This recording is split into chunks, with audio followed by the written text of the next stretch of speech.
Roommates in college were, let's go to the party on Saturday night. It's Tuesday morning and I don't have class. I want to drink.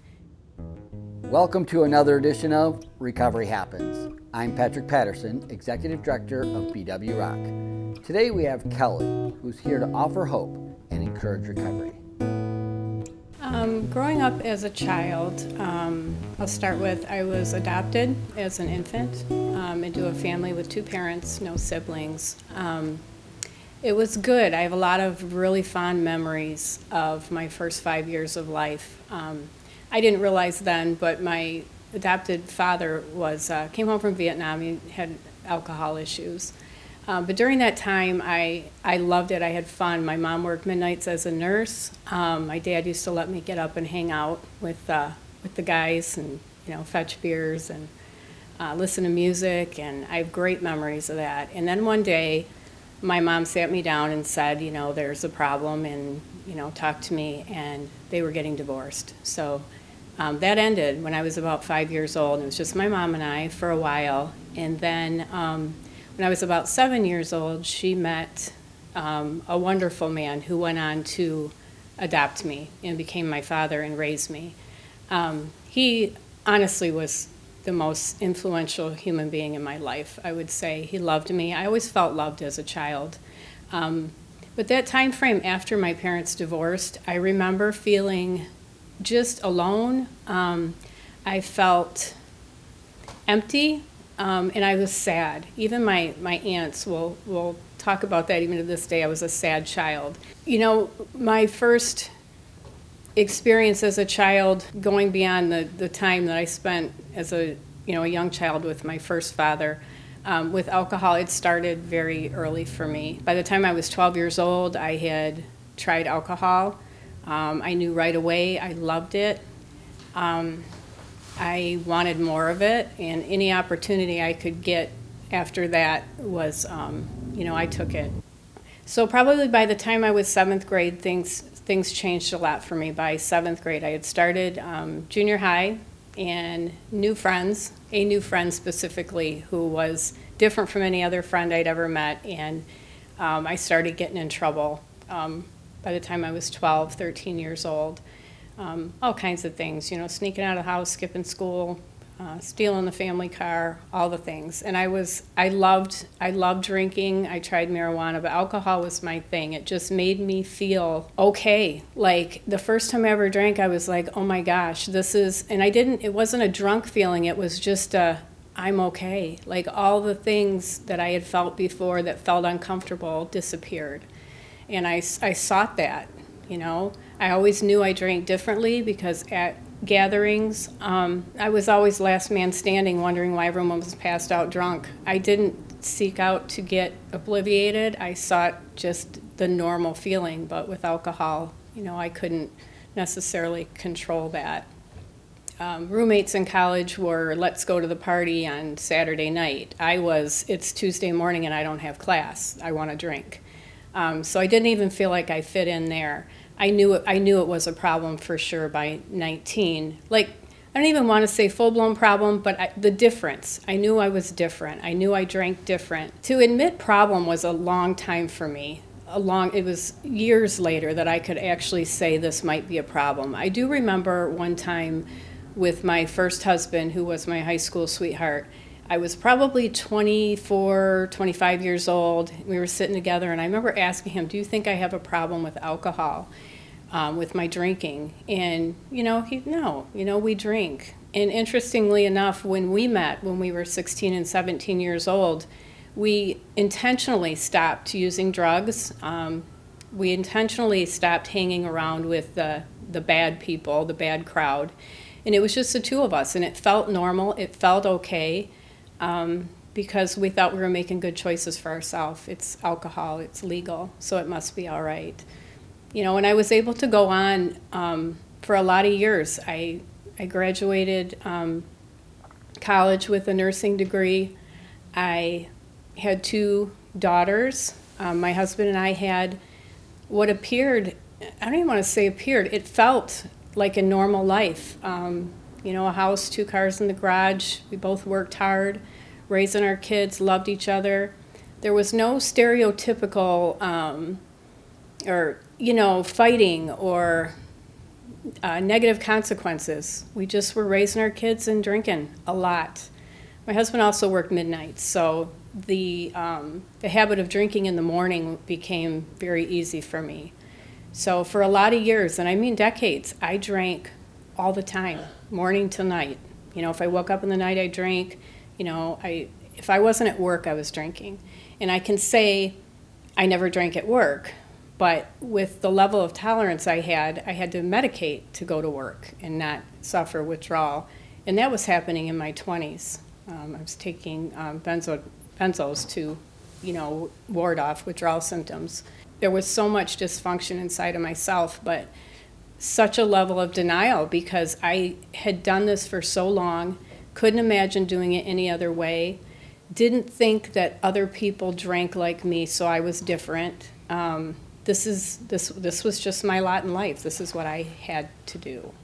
But I managed. I held jobs. I was never late. All these little things we do, I did in my active addiction to make sure that I could continue this. I'm going to always be the first one there. I'm going to try to excel at certain things, so no one's going to see what's really going on. And that worked for a while. I have, interestingly enough, the troubled child friend that introduced me to kind of the fun lifestyle when I was 12, 13 years old. We remained friends, though she moved out of state. She came to Michigan for a visit in 2009 and did a little intervention and said, I'm concerned. I know, the alcohol, you drink a lot. I'm concerned. Would you consider getting help? And I did. I went to rehab. I went to Brighton in 2009. First time, other than being pregnant, the first time I ever remember being clean and sober for a day. I mean, it was incredible. I was like, oh my gosh, I'm fixed. I walked out of Brighton feeling better than I'd felt in years. I did some of the things, not all of the things. And as we know, half measures, right? And I still wasn't getting the whole concept of what it meant to be in recovery. I wasn't sticking with the winners. I ended up associating with somebody that was in program as well that introduced me to crack cocaine. So I then developed along with my relapse from alcohol, I developed a problem with crack cocaine. That went on for a few years. And again, in the meantime, everything in my personal life is falling apart. There was some financial issues, which everyone was having in the 2008, 2009 timeframe. But the yets were starting to happen to me. My husband was still around, not real happy with my behaviors because my behaviors were getting worse. I was becoming less dependable. We lost our home. We ended up separating. And I was in and out. I knew where to come. I knew that meetings were a place I could come and be accepted and try again, if you will. But I still had this uniqueness. I still had this denial. I still had this, I come in, I start feeling better. I look better. I sound better. People like me better. Gosh, I can probably drink better. Just a lot happened in that time, and I would hit bottom after bottom after bottom, and just like I couldn't get it. I just couldn't get it or wouldn't get it.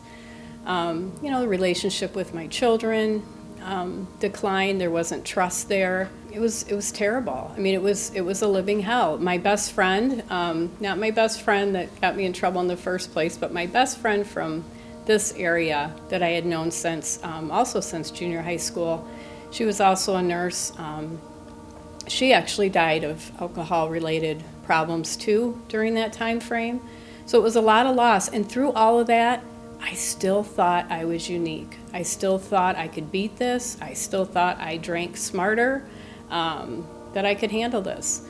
I think one of the big things for me that really pushed me to know that I had to do something, I have to make this happen, was honestly the drug use, because even though the alcohol was killing me in every way, I mean, body, mind, and spirit, it was killing me.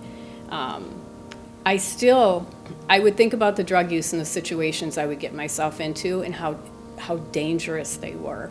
In those little lucid moments, it would be like, oh my God, like you could be dead in a ditch with what you're doing to obtain the drugs. And in my head, I thought, if you don't drink, you don't want to use. And that is kind of true for me. I don't really think, if I don't drink, I don't think much about drug use. So there was a direct correlation between me drinking and wanting to use. Today I know with every cell of my body what will happen if I pick up a drink.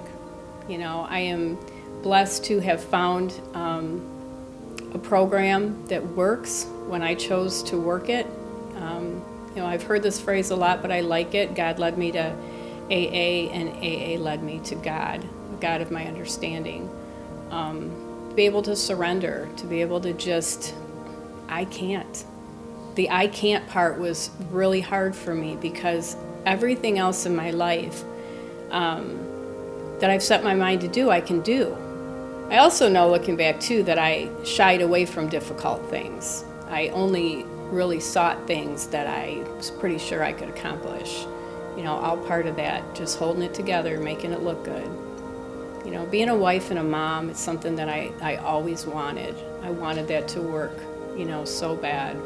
I mean, everything I did, you know, was affected by this whole life. I look back and think of what a prisoner I was to alcohol. It owned me. It dictated everything I did, when I did it, how I did it. It controlled my entire life. And in it, you know, I didn't see it that way. It's just what it was for a really, really long time. I believe that if someone believes or questions their usage of substances, maybe I have a problem with this. Probably a good chance that they do. In coming into recovery, the surrender part and the just following instructions, just try it.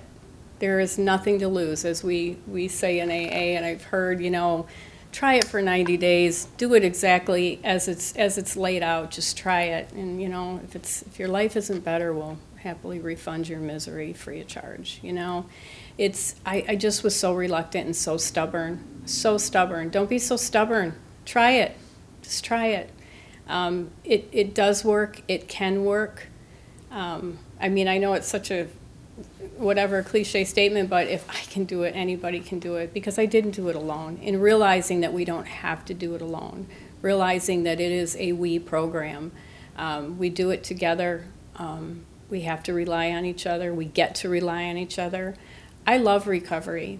Today, I know I wouldn't have the God in my life I do. I wouldn't have the friends, the relationships that I do had I had not had to recover from a substance. It brought me to some beautiful things. I have a loving, wonderful husband in my life today that is also in recovery. I have a beautiful relationship with my children. I have 3 beautiful grandsons. I get to be a part of that today. Thank you for tuning in to another edition of Recovery Happens. If you or someone you know is struggling with addiction, please give us a call at 888-68-BWROC.